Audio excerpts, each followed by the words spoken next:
Anong balita po? May tanong lang ako, tanong mo kanina.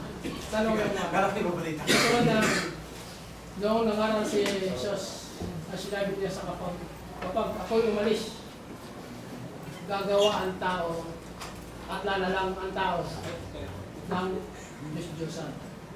Natulad sa 9 January, balyahan na naman ito. Nagkakasakitan sila, parang gusto makahipo sa tayo mahihitin. Pero ang sinasabi ko lang, ang nilalang ay gawa ng tao. Ang lumalang ay gawa ng Diyos. Ang lumalang ang Panginoon. At ang nilalang ay gawa ng tao. Ang nilalang po ay iba't din. Tulad yan, Diyos-Diyosan, nilalang ng tao yan. Ginawa. Ang magandang term po din is ginawa. Ginawa. Iba yun nilalang ng Pero tao. yung nilalang, kasama lumalang, magkaiba yan eh. Ginawa po. Ang lumalang ang Panginoon. Ang nilalang ay tao. Tama po. Ang nilalang ng Panginoon ng tao ay ang Diyos-Diyosan. Nasa may sinasamba. Tuwing 9 January. Isang karoon. Kung wala na po ito mga idol, mako na tayo sa I think sige po natin pala next Sunday na. Nanyayahan po yung lahat na tumalo. Dahil may special na tayo. Thanksgiving. Special speaker. Oh. Sige po at maganda pong umaga.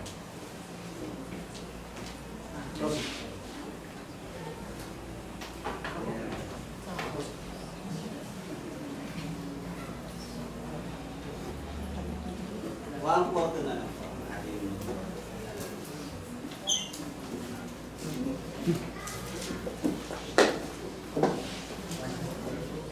Kapag may huling instance tayo tumayo, tingnan po natin sa brother ko.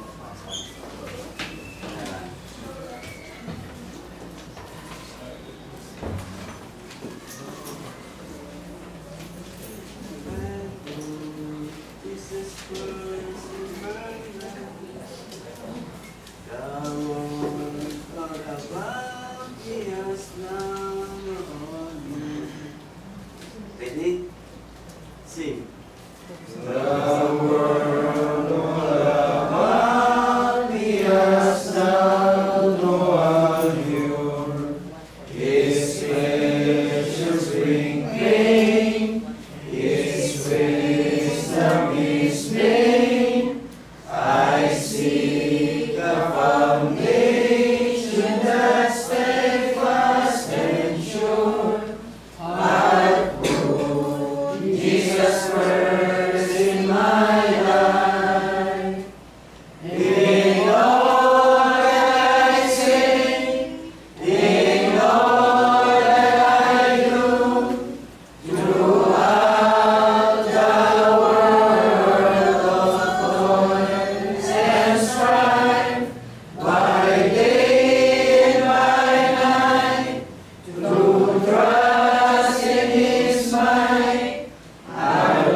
Tayo po ay limuko at manalangin.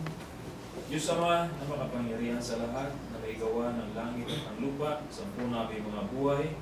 Muli po ay nagpapasalamat kami sa araw na ito at niloob niyo po na kami po ay magkatipon-tipon upang kayo po ay purihin at pasalamatan at kami po ay mag-aral ng inyong banal na salita. Ama, marami pong salamat sa buhay at kalakasan na patuloy po namin tagay. Sa patuloy na paggabay niyo po sa amin sa araw-araw namin pamumuhay, Ama, marami pong salamat. Ama, kami po ay humihingi ng kapatawaran sa mga kasalanan na gawa namin sa buhay na ito. Sa araw-araw po na kami po ay dumadaan sa pagsubok. Salamat po sa patuloy niyo pong pagbigay sa amin, Ama, ng nakasama at tatag ng loob na paglabanan ng mga pagsubok na ito. Dakilang Ama, sa araw na ito, hinihiling po namin na patuloy niyo po kami gabayan at patnubayan sa araw-araw namin pamumuhay. At kami po ay hinihiling na patuloy niyo po kami patnubayan naman sa buhay na ito. Nagpapasalamat po kami sa naglumipas na taong ito, sa mga biyaya na patuloy niyo pong pinagkakaloob po sa amin naman. At sana po sa taong darating na ito ay nandalangin po namin naman na patuloy niyo po ipagkaloob sa amin ng mga material na bagay na kailangan po namin at gayon din po, Ama, sa mga espiritual naman. Patuloy po namin dinadalangin naman na sana po ay magkaroon po kami ng lakas ng pangangatawan at habang buhay.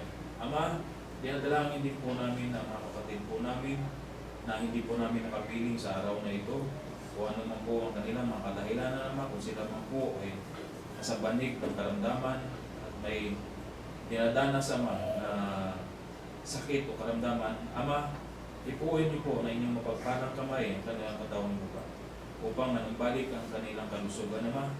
Dalangin din po namin ang aming kapatid na si Mary Claire na ngayon po ay kasulpuyan ng papagaling.